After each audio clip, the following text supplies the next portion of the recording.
ভোটের আগে বারবার বিরোধীদের নিশানায় ছিল বিজেপি মূল্যবৃদ্ধি নিয়ে, জিনিসপত্রের দাম নিয়ে, গ্যাসের দাম নিয়ে, এবং এই বাজেটের আগেও বারবার আলোচনায় উঠে এসেছে মূল্যবৃদ্ধি। এখান থেকে কি জিনিসপত্রের দাম কমানোর কোনো ইঙ্গিত পাওয়া যাবে বাজেটে? প্রশ্ন উঠছে দিশা কোথায়? নির্মলার বাজেটে তিমিরেই আম আদমি। মূল্যবৃদ্ধি যদিও নিয়ন্ত্রণে বলে দাবি অর্থমন্ত্রীর, নাজেহাল সাধারণ মানুষ। 100 দিনের কাজ নিয়েও ঘোষণা নেই এই বাজেটে। Global context. The global economy, while performing better than expected, is still in the grip of policy uncertainties. Elevated asset prices, political uncertainties, and shipping disruptions continue to pose significant downside risks for growth and upside risks to inflation. In this context, India's economic growth continues to be the shining exception and will remain so in the years ahead.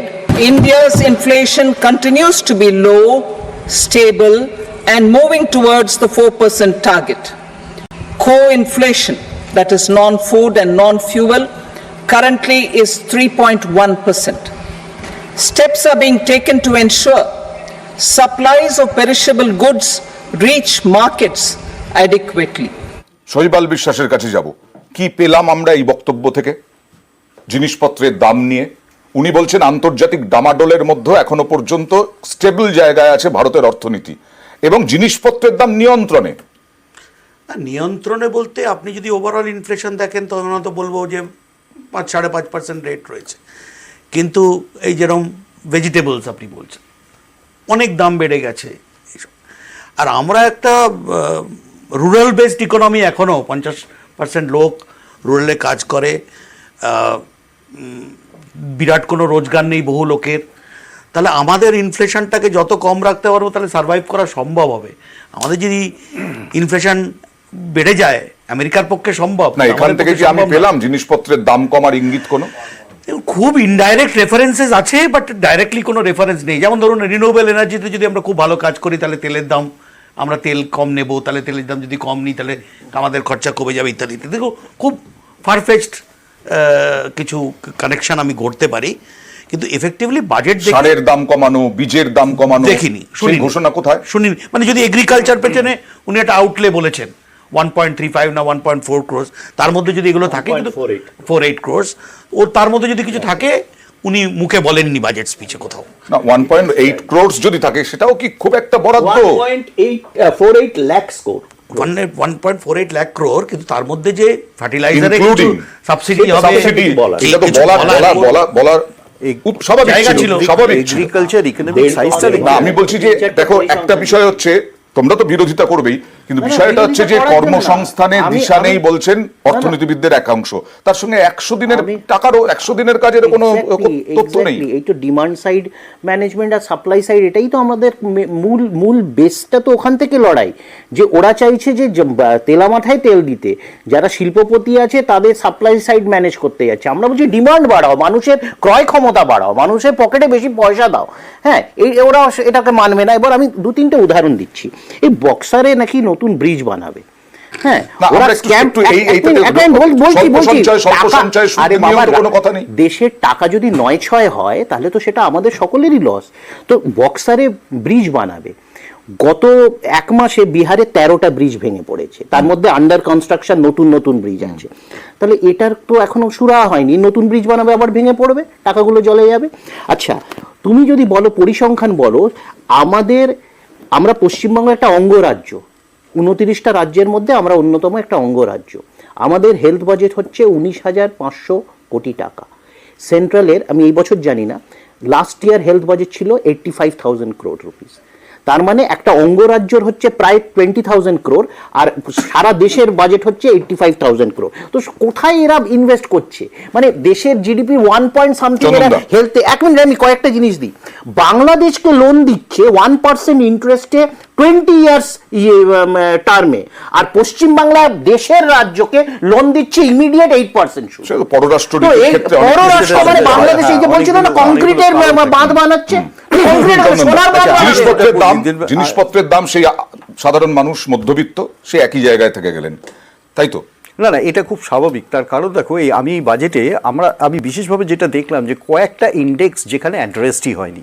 যেমন ধরো জিনিসপত্রের দামের ক্ষেত্রে আমরা যেটা দেখি, আমাদের GDP growth এখানে বলছে 10.5, তার মধ্যে ইনফ্লেশনটাই হয়ে গেছে 5.8। এই 5.5 এগুলো সাধারণ মানুষ কিচ্ছু বুঝতে চায় না, বলেই বলছেন না।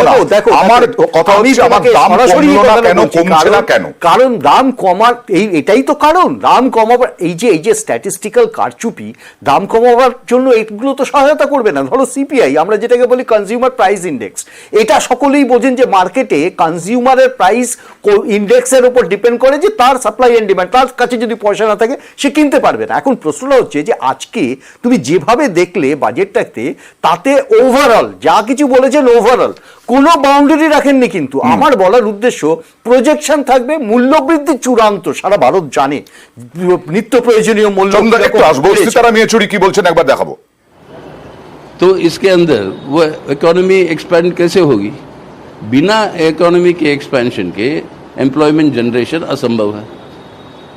तो उल्टा है, कुल मिलाकर ये बजट आप देखेंगे, इसका पूरा का पूरा ध्यान यही रहा कि अंतर्राष्ट्रीय वित्तीय पूंजी जो है, उसकी जो सबसे बड़ी जो निशाना है वो है हमारे देश के अंदर फिस्कल डिफिसिट को कंट्रोल करना है। और वो फिस्कल डिफिसिट को कंट्रोल करने के लिए आमदनी बढ़ती है आपकी 14.5% और एक्सपेंडिचर आप बढ़ाते हो 5.9%। यानी वो जो बचा हुआ है वो फिस्कल डिफिसिट को घटाएगा ना। तो अंतर्राष्ट्रीय वित्तीय पूंजी को उनको जो है शांत करने के लिए, और इस उम्मीद से कि उसके वजह से विदेशी निवेश जो है देश के अंदर आएगी, एफडीआई आएगी, इस उम्मीद के साथ जो आ नहीं रही है वो आएगी जब देश के अंदर मार्केट बढ़ेगी। कोई भी पूंजी आती क्यों है? क्योंकि उस पूंजी के अंदर, देश के अंदर मार्केट बढ़ रही है, और उस पूंजी जो ले आते हैं उससे जो निवेश करते हैं उसके ऊपर उनको मुनाफा मिलेगा।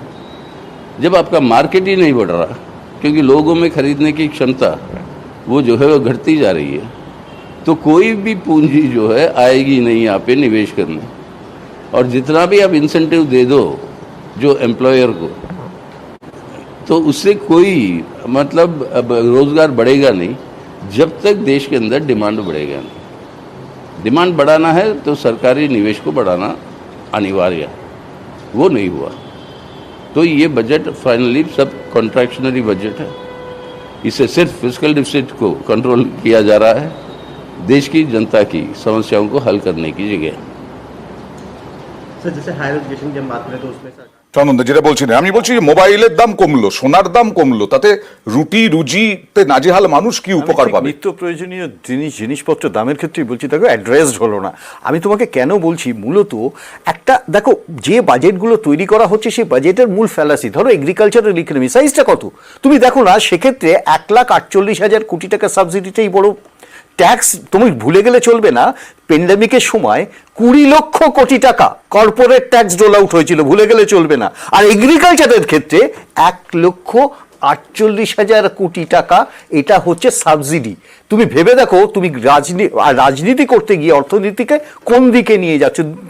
নিত্য প্রয়োজনীয় জিনিসপত্রের দাম বাড়বে, এটা বাড়তেই হবে। তার কারণ হচ্ছে যে মেজারগুলো করার দরকার এখানে কেন্দ্রীয় সরকারে, আমি বাজেটের মধ্যে একটা প্রভিশনও দেখি। ওকে, মোদির কিন্তু একটা নীতি ছিল লুক ইস্ট পলিসি। সেই লুক ইস্ট পলিসিতে আজকে বলা হয়েছে বিহারের কথা, বলা হয়েছে সিকিমের কথা। কি বললেন সীতারামন পশ্চিমবঙ্গের কথা দেখুন। On the Amritsar-Kolkata industrial corridor, we will support development of an industrial node at Gaya. This corridor will catalyze industrial development of the eastern region. The industrial node at Gaya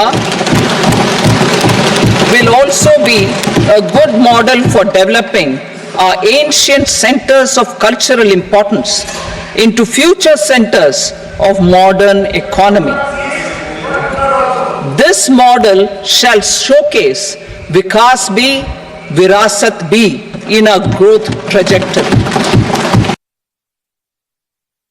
We will formulate a plan, Purvodaya, for the all-round development of the eastern region of the country, covering Bihar, Jharkhand, West Bengal, Odisha and Andhra Pradesh. This will cover human resource development, infrastructure, and generation of economic opportunities to make the region an engine to attain Vikasit Bharat. On the Amritsar-Kolkata industrial corridor, we will support development of an industrial node at Gaya. This corridor will catalyze industrial development of the eastern region. The industrial node at Gaya will also be a good model for developing our ancient centers of cultural importance into future centers of modern economy. This model shall showcase Vikas B, Virasat B in a growth trajectory. শৈবালদা, look east policy নিয়ে যা আজকে ঘোষণা করলেন তার কতটা বাস্তবায়ন হলে পরে কতটা উন্নয়ন হবে, কতটা উন্নয়নের লক্ষ্যে, পরিকাঠামোগত উন্নয়নের লক্ষ্যে ঘোষণা? দেখুন, ইনফ্রাস্ট্রাকচার তো লাস্ট 2-3টে বাজেটে সবসময় আমরা শুনছি যে ইনফ্রাস্ট্রাকচারের ওপর জোর দেওয়া হবে। ইনফ্রাস্ট্রাকচারের ওপর জোর না দিলে আমাদের কোনো গতিও নেই। কারণ কে ইন্ডাস্ট্রি তৈরি করবে, কে এমপ্লয়মেন্ট জেনারেট করবে, গভর্নমেন্টের পক্ষে পুরোটা করা সম্ভব নয়। তাহলে দুটো লোক করতে পারে, মানে দুটো গ্রুপ করতে পারে। এক হচ্ছে প্রাইভেট সেক্টর। আপনি যদি দেখেন লাস্ট 3-4 বছরে প্রাইভেট সেক্টরের কোনো ধরনের পার্টিসিপেশন নেই, কিন্তু মানে তারা কিন্তু খুব বড়োভাবে যে তাদের ক্যাপিটাল এক্সপেন্ডিচার বাড়িয়েছে, তাদের ইউনিট বাড়িয়েছে, তা নয়। দ্বিতীয় হচ্ছে বিদেশ থেকে টাকা লগ্নি করে, এবং ইয়েচুরিজি যেটা বলছিলেন যে ফিসকাল ডেফিসিটকে কন্ট্রোলে রাখার একটা মেজর উদ্দেশ্যই হচ্ছে যে ফরেন ইনভেস্টার যেন গাবড়ে না যায়। আর যদি আমি বলি ফিসকাল ডেফিসিট 7% হয়ে যাবে, তারা সঙ্গে সঙ্গে গাবড়ে যাবে, তারা আসতেই চাইবে না। সো এই দুটো হচ্ছে আমাদের মেন এরিয়া যেখান থেকে আমরা ফরেন ইনভেস্টার্স পাবো। ফরেন ইনভেস্টার্স আর যদি আমাদের প্রাইভেট সেক্টর এখানে পার্টিসিপেট করে, তো ইনফ্রাস্ট্রাকচার গড়ে তুলতে হবে, তাদের দিয়ে দরকার হলে এফডিআইকে দিয়ে গড়াতে হবে। কারণ আলটিমেটলি যতক্ষণ পর্যন্ত আমরা ম্যানুফ্যাকচারিংয়ের দিকে ফুল ফ্লেজেড এগোতে না পারবো, তার একটা উল্লেখ আছে যদিও, ততক্ষণ পর্যন্ত কিন্তু কর্মসংস্থান করাতে পারবো না। আর কর্মসংস্থান যদি না করাতে পারি, তাহলে এই যে সব অলিক গল্প হয়ে থেকে যাবে যে কনজামশন বাড়বে দেশে ইত্যাদি ইত্যাদি, কোথা থেকে বাড়বে? টাকা না হাতে এলে কোথা থেকে বাড়বে? সো মানুষের খরচ করার ক্ষমতা, হ্যাঁ, খরচের ক্ষমতা রুরাল ডিস্ট্রেসও একই জায়গায় রয়েছে। যদি রুরালদের সাপোর্ট পেত তাহলে কনজামশন বাড়তো, কনজামশন যদি বাড়তো তাহলে ওভারঅল ইকোনমিটা। আর এই লুক ইস্ট পলিসিতে আপনারা শুনলেন নির্মলা সীতারামনের মুখে অমৃতসর কলকাতা করিডোরের কথা। কি বললেন সুকান্ত মজুমদার, দেখুন। देखिए, अमृतसर से कलकत्ता तक कॉरिडोर भी ये होगा, उसमें गया को भी लाभ मिलेगा, मतलब बिहार से लेकर पंजाब तक और बंगाल तक सारे हिस्सों को इससे लाभ मिलेगा और बंगाल की इंडस्ट्रियल डेवलपमेंट इससे बढ़ेगी। এটা বিজেপির দাবি। আমি আসবো এবার মহিলাদের নিয়ে বাড়তি আমরা দেখেছি মহিলা ভোট হচ্ছে বিরাট ফ্যাক্টর, সেটা এ রাজ্যে, এবং বিজেপির কাছেও মহিলা ভোট বড় ফ্যাক্টর। মহিলা ভোট নিয়ে 3 লক্ষ কোটি টাকা বরাদ্দ, 3 লক্ষ কোটি টাকা বরাদ্দ মহিলাদের উন্নয়নে। মহিলারা যদি বাড়ি কেনেন তাহলে স্ট্যাম্প ডিউটিতে সুবিধে পাবেন। স্কিল ডেভেলপমেন্ট করা হবে এই 3 লক্ষ কোটি টাকা বরাদ্দে, মহিলাদের স্কিল ডেভেলপমেন্ট। কি বললেন নির্মলা সীতারামন, দেখুন। Participation of women in the workforce. We will facilitate higher participation of women in the workforce through setting up of working women hostels in collaboration with industry and establishing creches. In addition, the partnership will seek to organize women-specific skilling programs and promotion of market access for women SHG enterprises. আবার একটু শৈবালদার কাছে আসবো, তারপরে রাজনৈতিক আলোচনায় আসবো।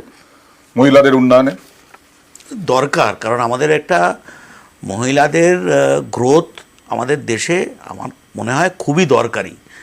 কিন্তু এইভাবে হবে কি না জানি না, কারণ ক্লিয়ার কোনো রোড ম্যাপ আমি দেখতে পেলাম না। মানে ক্রেশ করব, প্রাইভেট সেক্টরকে বলবো যে হোস্টেল ফেসিলিটিস তৈরি করে দিতে, সব ভালো কথা, কিন্তু এরা চাকরি খুঁজতে কোথায় যাবেন? স্কিল ডেভেলপমেন্ট, কি ধরনের স্কিল ডেভেলপমেন্ট হবে যেখানে তারা চাকরি করতে পারবেন? কাদের সাথে কথা বলছি আমরা? গভর্নমেন্ট কি নিজে কিছু স্টার্ট করবে, নাকি প্রাইভেটকে রিকোয়েস্ট করবে যে মেয়েদের নাও? তাহলে কি কোটা সিস্টেম ফেরত আসবে মেয়েদের নিয়ে? এই ক্ল্যারিটিটা কোথাও নেই। তো আমার মনে হয় এই ক্ল্যারিটিটা থাকলে বলতে, বাট দরকার তো বটেই মেয়েদেরও পার্টিসিপেশন। এখানেই নারায়ণবাবু প্রশ্ন উঠছে যে টোটাল বাজেটে ক্ল্যারিটির প্রশ্ন তুলছেন অর্থনীতিবিদদের একাংশ। দেখুন, জিনিসপত্রের দাম থেকে আরম্ভ করে 100 দিনের টাকা থেকে আরম্ভ করে সবকিছু নিয়ে। বাজেট ইজ মানে কোথাও বাজেট কিন্তু এভরি এক্সিকিউশন মানে ডিটেইলিং বা তার বেনিফিশিয়াল আসপেক্ট দিয়ে বাজেট হয় না। বাজেটটা হচ্ছে কি আমাদের একটা অ্যাজাম্পশন যে আমাদের এত খরচ এত রোজগার, সেখানে আমরা একটা দিশা দিচ্ছি যে দেশের মানুষ কিভাবে এগোবে। কিন্তু ঢাকঢাক গুড়গুড় কি আগে হতো? এখন যেটা হচ্ছে আগেও তো অনেক বাজেট করেছি, ঢাকঢাক গুড়গুড় এরকম ভাবে হতো। বাজেটে ওরকম আমি এত টাকা ছাড় দিলাম, আমি এত টাকা, কোনো উল্লেখ নেই এমন কিছু হতো নয়। শুনুন, এখানে আমাদের গত মানে সেই 2014 থেকেই যেটা চেঞ্জ হয়েছে, আমরা ইনফ্রাস্ট্রাকচার, আপনাদের এখানে ইকোনমিস্টরাও বলছেন যে ইনফ্রাস্ট্রাকচার ডেভেলপমেন্ট না হলে কিন্তু এসব কিছুই হবে না। 3.4% অফ জিডিপি ইনফ্রাস্ট্রাকচার ডেভেলপমেন্টে, পার্টিকুলারলি ভায়াবিলিটি গ্যাপ ফান্ডিং এও কিন্তু উনি অ্যানাউন্স করেছেন, যার একটা প্রায়োরিটি হলো এই eastern region of the country, 1 নম্বর। দ্বিতীয় হচ্ছে মহিলাদের ব্যাপারে, হ্যাঁ, উমেন এবং গার্লস এই সম্পর্কে মহিলা সশক্তিকরণের জন্য আমরা কমিটেড। সেই দিক থেকে মোর দ্যান 3 লাখ ক্রোর এই 8 মাসে আমাদের সেখানে অর্থনীতিবিদদের একাংশ বলছেন যে পরিষ্কারটা কোথায়?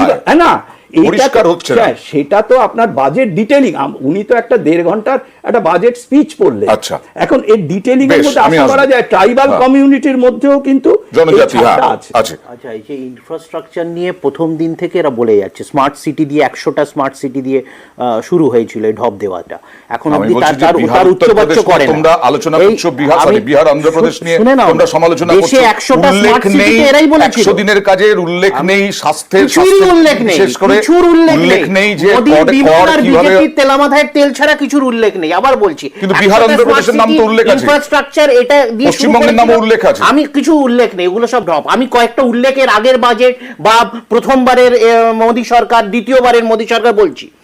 এই লুধিয়ানা বেনারস হলদিয়া ওয়াটারওয়ে, ইনল্যান্ড ওয়াটারওয়ে প্রজেক্ট, হ্যাঁ, এটার কি হলো? লুধিয়ানাকে বেনারস প্রয়াগরাজ থেকে হলদিয়াকে কানেক্ট করবে, এই ওয়াটারওয়েটার কি হলো? এটাতে তো পণ্য পরিবহন হওয়ার কথা ছিল। নীতিন গডকরি জানি না কি হলো।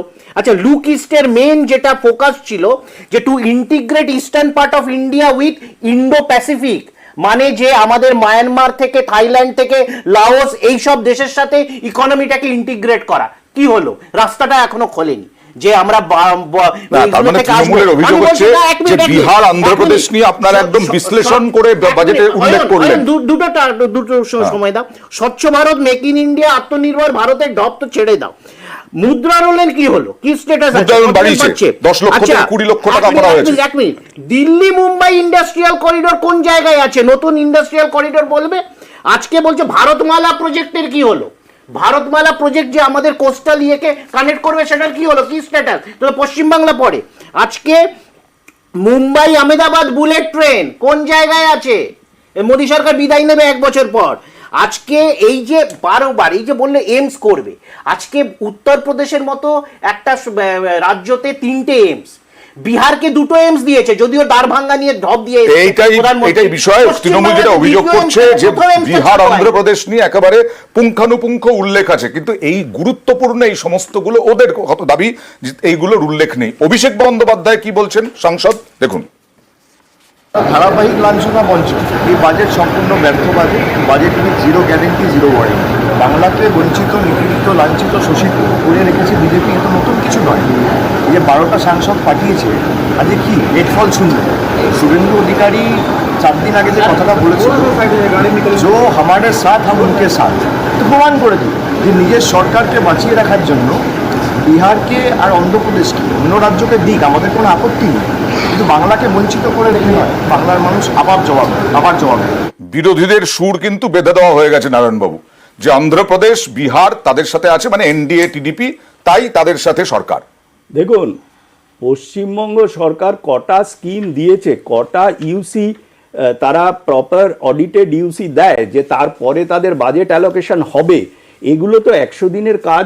এর থেকে ধরে বিভিন্ন জায়গাতেই এই সমস্যাগুলোর জন্য আটকে আছে। এবং পশ্চিমবঙ্গ সরকার কি বলছে?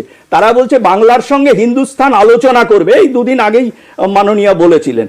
তারা একটা অন্য জায়গায় নিজেদের নিয়ে গেছে এবং তারা ভাবছেন ওই 42টা আসনের কন্ট্রোল রেখে, সেখানকার ইলেকশন কন্ট্রোল করে 543 জনের যে পার্লামেন্ট, আচ্ছা। তাতে মেজরিটি নিয়ে তাদের অনুপ্রেরণা গিয়ে মানে শীর্ষাসনে আপনি বসে বলছেন পড়বেন। These are all 42 বাদ wishful দিয়ে thinking. 42 এবং বাদ দিয়ে এগুলো হচ্ছে বাকি যারা আছে, political. No to আমি বলছি stand in the 42টা বাদ দিয়ে, আমি বলছি unparliamentary language. 42টা যারা আছে, 42টা আসন বাদ দিলাম, তার বাদ বাকি যে আসন যে যে রাজ্যে সেই রাজ্যের একেবারে ফুলফিল হয়েছে একদম কমিটমেন্ট। নয়, একদম নয়। প্রত্যেকটা রাজ্য তাদের যে ডিমান্ড এবং তাদের যে ডিমান্ড অ্যানালিসিস এবং প্রজেক্ট ভায়াবিলিটি, আচ্ছা। তার উপরে ডিপেন্ড করেই কেন্দ্রীয় তাই কি সরকার মনে এই হলো বাজেটটা চন্দনদা? তৈরি করে। তাই কি মনে হলো এবার? এই বাজেটটা সম্ভবত দিক শূন্য পুরে পাঠিয়ে দিয়েছে। মানে আমি তোমাকে বলি, আমি এত বাজেট অ্যানালিসিস করেছি, তোমাদের সাথেও বহু বছর ধরে করি। আমি এই বাজেটে কিন্তু কোথাও তুমি বলো, আমরা মেজর যদি 3টে ইস্যু নেই, একটা এমপ্লয়মেন্ট ইস্যু মানে আনএমপ্লয়মেন্ট ইস্যু, আর একটা হচ্ছে জিনিসপত্র দামের ইস্যু, স্বাভাবিক অর্থে যেগুলো বুঝি, আর তৃতীয় হচ্ছে শিক্ষাক্ষেত্রে একটা উন্নয়ন, একটা সার্টেন প্যারিটি আনা। এই ঘটনাগুলোর ক্ষেত্রে তুমি দেখো ইন্ডাস্ট্রিয়াল গ্রোথ, ডেভেলপমেন্টে তো অনেক ব্যাপার আছে, কিন্তু প্রত্যেকটা জায়গাতে তুমি দেখো ছুঁয়ে যাওয়া, মানে আমি আবারও বলি একটা বর্ডারলেস না, উনি তো বলছেন যে এটা তো বাজেটে বর্ডারলেস just বক্তব্য। বলা। বাজেটের মধ্যে আমি একটা কথা বলে শেষ করি অয়ন, বিশেষ কথা বলার কিছু নেই। বাজেটটাকে বলা হয়, উনি আছেন এখানে বলতে পারবেন, বাজেটটাকে বলা হয় fiscal responsibility and budget management. Fiscal responsibility নিতে হবে। তুমি কোনো জায়গাতে দেখলে না প্রকৃষ্টভাবে উনি উদাহরণ দিচ্ছেন, বলছেন এবং কংক্রিট কোনো প্রেজেন্টেশন করছেন যে দিস ইজ দি বাউন্ডারি, আমরা এর মধ্যে করব, সব দোয়া। চন্দনদা, আমি বলি, এটা বলেছেন এডুকেশনে যেমন 1.48 লাখ ক্রোর একটা ম্যাসিভ এই বছরের বাজেটে এসছে, তার মধ্যে বলেছেন উনি স্পেসিফিক্যালি, চন্দনদা, 10 lakh for higher education in domestic institutions উনি ওরা দিচ্ছেন, সাবসিডি দিচ্ছেন, তার মধ্যে 3% of interest on the bank amount subsidy দেওয়া হচ্ছে। এটা হায়ার এডুকেশনের। কিন্তু প্রশ্ন থেকেই যাচ্ছে ইনফ্রাস্ট্রাকচার সাধারণ মানুষের জন্য দিশা কোথায়?